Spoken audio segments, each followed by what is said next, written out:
떡 하나 주면 안 잡아먹지. 이 다음에 무슨 일이 있었는지 진짜로 아시나요? 어릴 때 한 번쯤은 들어봤을 겁니다. 호랑이가 떡을 빼앗고 남매가 나무에 올라가고 하늘에서 줄이 내려오는 이야기. 그런데 놀라운 게 우리가 알고 있는 그 이야기는 원본이 아니었습니다. 진짜 이야기에는 삭제된 장면들이 있었어요. 이야기 전에 구독, 좋아요 부탁드려요. 오늘의 나에게 수고했다. 댓글 한번 남겨보세요. 먼저 우리가 아는 이야기를 빠르게 짚어볼게요. 깊은 산골에 홀어머니와 오누이가 살고 있었습니다. 어느 날 어머니가 산 너머 잔치에 일을 하러 갔다가 품삯으로 받은 떡을 이고 산길을 넘어오는데 호랑이가 고개마다다 나타나 떡을 하나씩 빼앗습니다. 떡이 떨어지자 어머니를 해치고 어머니 옷을 걸치고 아이들 집으로 찾아가죠.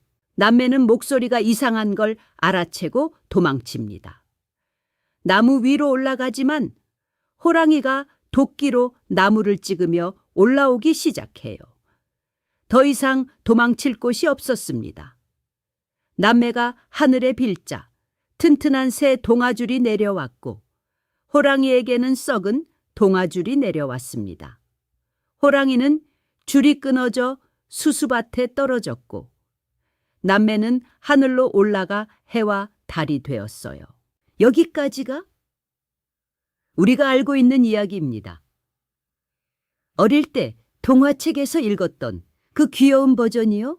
그런데 이 이야기의 원본, 광복 이전까지 전해지던 진짜 이야기에는 방금 들으신 것과는 전혀 다른 장면들이 있었습니다. 우리가 몰랐던, 아니, 누군가가 의도적으로 지워버린 장면들이요. 광복 이후 이 이야기가 어린이 교과서에 실리면서 몇 가지 장면이 조용히 삭제됐어요. 아무도 모르게 슬쩍 빠져버린 겁니다. 오늘은 그 삭제된 장면들을 하나씩 열어보겠습니다. 첫 번째 삭제된 장면, 어머니가 호랑이를 만나는 산길입니다. 우리가 아는 이야기에서는 호랑이가 떡을 다 빼앗고 옷까지 벗기면 바로 해치는 걸로 되어 있죠. 무섭긴 하지만 그래도 봐줄 만한 수준이에요. 그런데 옛 기록에 따르면 이야기는 거기서 끝나지 않았습니다. 호랑이는 어머니의 옷을 다 벗긴 뒤에도 다음 고개에서 또 나타나요.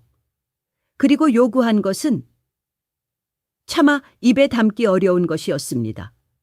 떡도 아니고 옷도 아니고 어머니의 몸 일부를 달라고 한 거예요. 다음 고개에서 또 다음 고개에서 또 고개를 넘을 때마다 어머니에게서 무언가가 사라져 갔습니다. 그래도 어머니는 멈추지 않았어요.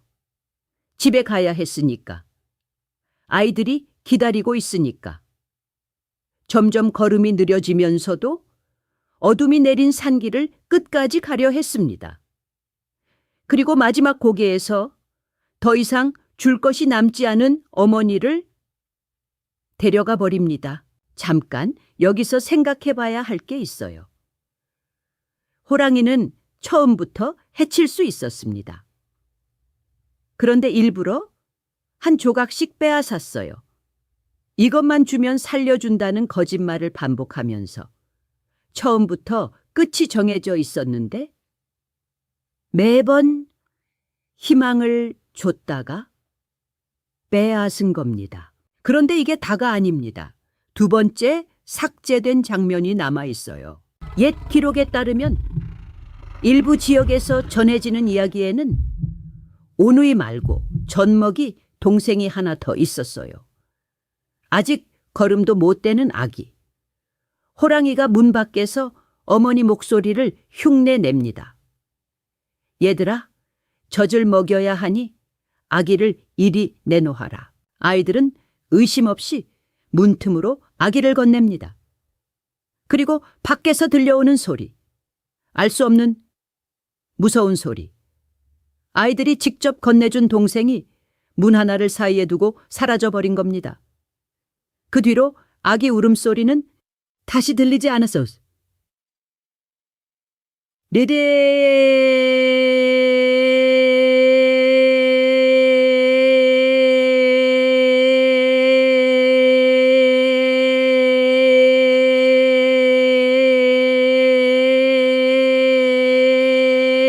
해서 완전히 삭제됐습니다. 핸드크러치 없이 지워졌어요. 그런데 놀라운 건 아직 하나가 더 남았어요. 세 번째이자 마지막 삭제 장면. 개인적으로 이게 가장 충격적이었습니다. 우리가 아는 이야기에서 아이들이 어머니 손 좀 보여주세요 했을 때 문틈으로 보이는 건 털 많고 거친 호랑이 앞발이잖아요. 그래서 어머니가 아니다 하고 알아채는 거죠. 원본은 달랐습니다. 훨씬 더 충격적인 방식으로 달랐어요. 옛 기록에 따르면 문틈으로 내민 건 호랑이 발이 아니었습니다. 어머니의 손이었어요. 진짜 어머니의 손. 호랑이가 처음부터 아이들을 속이기 위해 남겨둔 거였습니다. 문틈으로 밀려 들어온 그 손은 분명 어머니의 것이었지만 차갑고 움직이지 않았어요. 아이들은 그제야 깨달았을 겁니다. 문 밖에 있는 건 어머니가 아니라는 걸.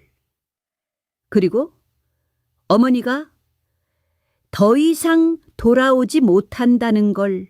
이 세 가지 장면. 고개마다 모든 것을 빼앗기는 어머니. 문 밖으로 사라진 젖먹이. 그리고 문틈으로 들어온 차가운 손. 이 장면들이 전부 교과서에서, 동화책에서 하나씩 조용히 지워졌습니다. 원래는 이렇게 어두운 이야기였는데 왜 이렇게까지 순하게 바꿔놓은 걸까요? 아니, 그보다 더 궁금한 건 대체 왜 옛날 사람들은 이 이야기를 이렇게까지 무겁게 만들었을까요? 사실 호랑이는 동물이 아니었습니다. 다시 처음으로 돌아가 보겠습니다. 호랑이가 어머니한테 처음 한 말 기억나시죠? 떡 하나 주면 안 잡아먹지. 이 말 곰곰이 생각해보면 이상합니다. 호랑이가 정말 배가 고팠으면 그냥 덮쳤겠죠. 그런데 먼저 약속을 합니다. 하나만 주면 살려주겠다고. 어머니는 그 말을 믿습니다. 떡 하나를 내밀어요. 하나만 주면 끝이니까. 그런데 다음 고개에서 또, 그 다음 고개에서 또, 하나만 더, 하나만 더. 떡이 떨어지면 옷을 요구하고 원본에서는 그보다 더한 것을 요구했고요. 그런데 이 구조를 어딘가에서 본 적 있지 않습니까? 조선시대 관리가 마을에 내려옵니다. 세금 한 번만 더 내면 됩니다. 다음 달에 또 옵니다. 부역 한 번만 더. 그 다음엔 공물을 바치라 합니다. 처음부터 끝이 없었던 겁니다. 호랑이가 한 짓이 정확히 이겁니다. 처음부터 살려줄 생각이 없었어요. 그런데 한꺼번에 빼앗지 않습니다. 하나씩 하나씩 희망을 줬다 뺐고 줬다 뺐고 그래야 저항을 안 하니까요. 그리고 더 줄 게 없어지면 그때 모든 것을 빼앗아 버립니다. 이 이야기는 아이들에게 들려주는 동화가 아니었을지도 모릅니다. 밤에 마당에 모여 앉은 백성들이 대놓고 말하면 큰 벌을 받을 이야기를 호랑이라는 탈을 씌워 나눈 것. 입 밖에 낼 수 없었던 분노를 이야기 속에 숨긴 겁니다. 그리고 이야기는 끝에서 한 가지 질문을 던집니다. 이 세상이 이토록 불공정한데 그러면 정의는 어디에 있느냐고. 그때 하늘에서 동아줄이 내려옵니다. 남매에게는 새 동아줄을, 호랑이에게는 썩은 동아줄을, 이 세상 어디에서도 받을 수 없었던 공정한 심판을 하늘이 대신 내려준 겁니다. 생각해보면 관에 가봐야 수탈하는 쪽이 관리인데 누구한테 하소연을 합니까? 그런 사람들에게 동아줄은 마지막 희망이었습니다. 현세에서 받지 못한 정의를 하늘만은 내려줄 거라는 간절한 기도 같은 것이었어요. 썩은 동아줄이 끊어지고 호랑이는 수수밭으로 떨어집니다. 수수대가 붉게 물들었다고 해요. 옛사람들은 들판에서 그 붉은 수수대를 볼 때마다 말했을 겁니다. 저게 그놈이 남긴 흔적이라고, 하늘이 내린 벌의 증거라고, 그 최후가 자연에 영원히 새겨진 겁니다. 그런데 이 이야기 한국에만 있던 게 아닙니다. 놀라운 건 지구 반대편에서도 똑같은 이야기가 전해지고 있었다는 겁니다. 독일의 빨간 모자, 기억나시죠? 늑대가 할머니를 해치고 변장합니다. 할머니, 귀가 왜 이렇게 커요? 할머니, 입이 왜 이렇게 커요? 한국에서는 어머니 손이 왜 그리 거칠어요였고, 독일에서는 할머니 입이 왜 이렇게 커요였습니다. 위험한 존재가 보호자로 변장하고 아이가 의심스러운 질문을 던지는 구조가 수천 킬로미터를 사이에 두고 똑같았어요. 진화 생물학의 방식으로 이 설화들의 계통을 추적한 연구가 있었습니다. 이야기의 구조적 요소를 수백 개의 판본에서 비교했더니 빨간 모자와 해와 달이 된 오누이가 하나의 공통조상 이야기에서 갈라져 나왔다는 결론이 나왔어요. 수천 년 전 어딘가에 하나의 이야기가 있었고 그것이 대륙을 건너며 늑대가 되기도 하고 호랑이가 되기도 한 겁니다. 이야기는 변했지만 그 안에 담긴 두려움은 변하지 않았어요.